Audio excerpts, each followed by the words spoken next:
به شکل پرواز پرنده است. عشق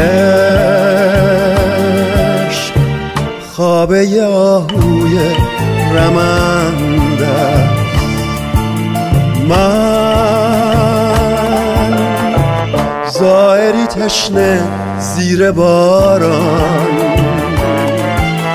عشق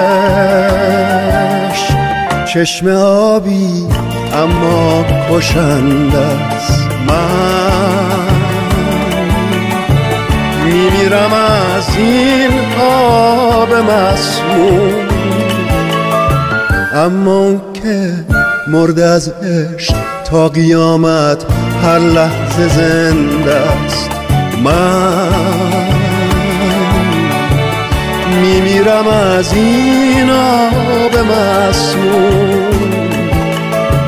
مرگ عاشق عین بودن اوج پرواز یه پرنده است.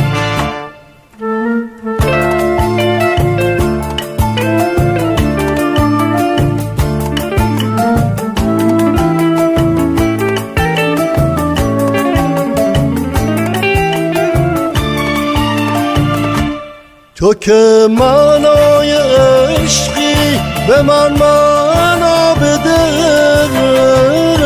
یا دروغ این صدا را به گور قصه ها بسپار.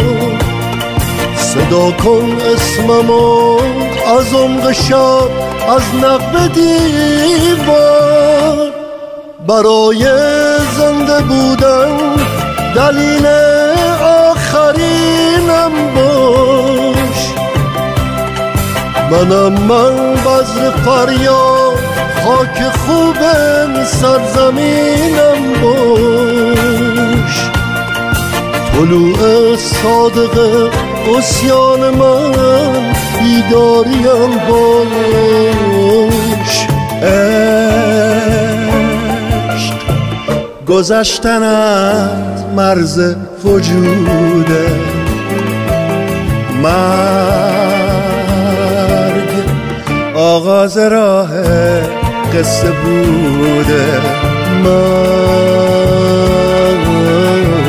راهی شدم نگو که زوده.